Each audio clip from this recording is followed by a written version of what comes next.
Our third day in China started with a journey into town. The traffic looks fairly disorganized at first glance, seeing that there isn't a pedestrian right-of-way, but people and bikes and scooters and cars would generally just weave in and out of each other pretty smoothly, and no one really seemed to be too bothered by it.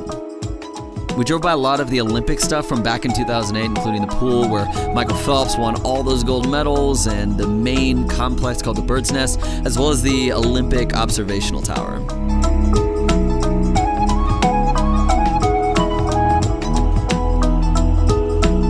On most of the tours, our guide had this little microphone and transmitter, and we all had a little receiver with an earbud, and he would talk through it and share a ton of historical context on everything we were seeing, which is great because everywhere we went was super crowded and we would not have heard him otherwise.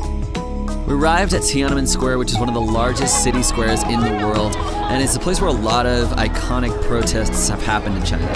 Tiananmen Square is like the Washington, D.C. of China, and Mao's tomb is just a little bit back there, as well as a bunch of other historical stuff around. She's not sure if she can buy it because she doesn't know how to ask for much. Oh yeah. Oh, much better. Where the student protest happened. The Tiananmen protest in '89 happened during a time of martial law where the military was pretty violently shutting down protests and demonstrations, and it's kind of crazy that the protester wasn't actually killed right then and there. You would not be able to easily find this footage or photos of this incident in China today. Right behind the square is the gate to the Forbidden City, and that big Mao painting right up front actually weighs 2 tons, and they replace it every year on the Chinese Independence Day. The Forbidden City was home to 24 emperors between the years 1420 and 1920. Have you ever seen the movie The Last Emperor? It was about the final emperor who stayed in the Forbidden City, who took reign when he was just a kid.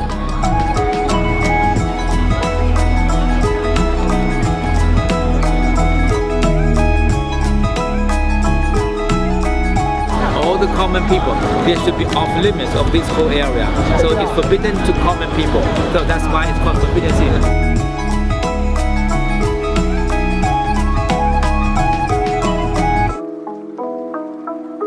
Forbidden City, more Forbidden City, and more Forbidden City. In some of the courtyards, they had 15 layers of bricks for the foundation as just another way to keep potential assassins out. Chamber number 2.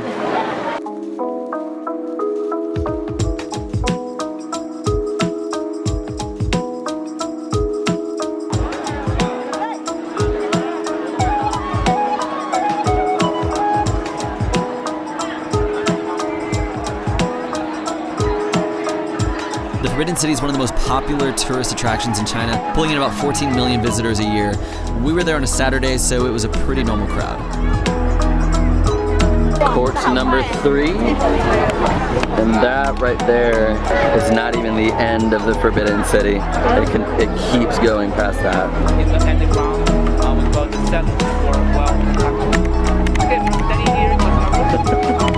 Celebrity status. Outer courts, inner courts, and further. The inner court was where the emperor and his family actually lived.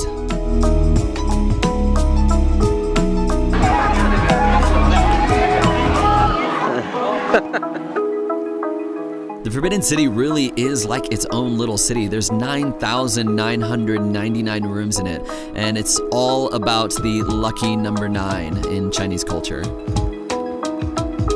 Leaving, I guess we're leaving the Forbidden Temple. There seems to be more Forbidden Temple in that direction though. We then went to our second government-sponsored market tour. This time we learned all about Chinese pearls. 97% of the world's pearls come from China.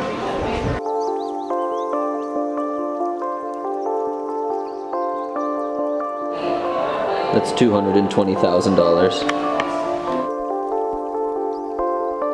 How do you feel about your pearl market purchase? I feel good about it. Third on the docket for the day was the Summer Palace. Dragon for emperor. Phoenix, just a sign of the female.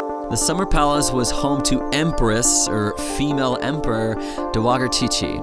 The story goes that Chi-Chi was one of the emperor's concubines back in 1850s. She has a son to the emperor and raises her status. Emperor dies. Her 2-year-old son becomes emperor. Before the father died, he put all these people in place to help the boy rule until he became of age. But Chi-Chi ended up imprisoning most of them and ruled behind her son, calling the shots even when he became of age. And he ends up dying when he's only 20 years old, so Chi-Chi finds her nephew, who's also a child, and pretty much continues to rule through her nephew for the next few decades. Those are the first electrolytes in China. She's credited with helping modernize China, from introducing electricity to banning the Chinese foot binding practice to legalizing marriages between different provinces and a ton of other stuff. Right before she died in 1908, her nephew emperor died, and then she named another one of her 2-year-old nephews as emperor, who ended up being the last emperor of China that I mentioned earlier.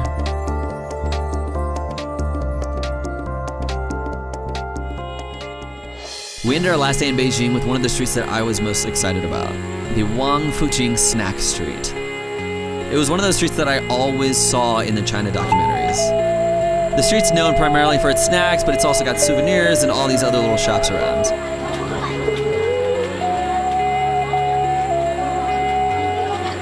I kind of talked up a big game about how I was going to go to China, eat all these crazy bugs, and this was going to be the moment of truth to see if it actually would happen.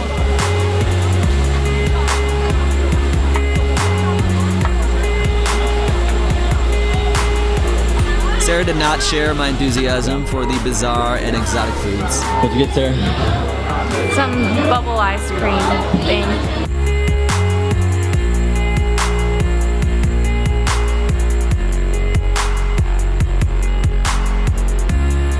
We'll start small with the dumplings.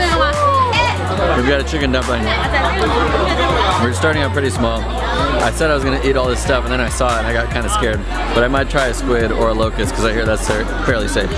After stalling for enough time, I decided to go for it. So I grabbed 3 things at the recommendation of the lady that was there. We've got seahorse, we've got locusts, and maybe cicadas. Let's go seahorse first.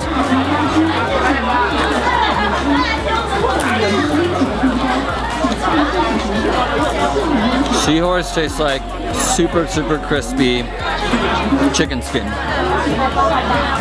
And then a little bit of an aftertaste of seafood. Moving on to the second thing, maybe locust.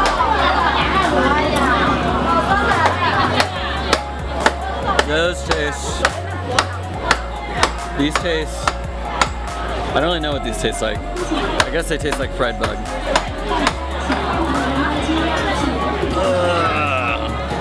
How's your ice cream?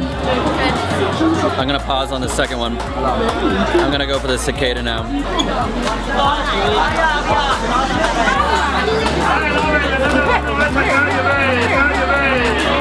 That doesn't want to come off the stick.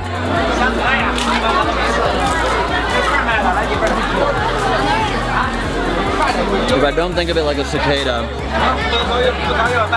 it actually tastes like chicken. Okay, I'm gonna finish these up, and then if I feel miserable, I'll check back in. I was so focused on getting my camera ready to vlog the whole experience that I didn't realize that the vendor charged me about 10 times as much as what everyone else was charging for a stick of bugs. Completely worth it for the experience. Some of it fell on the floor. I feel okay with that though. These are all the people that are filing to go in right now. I'm not sure what it's called. That was the street food marketplace. We stopped for McDonald's on the way back to the hotel.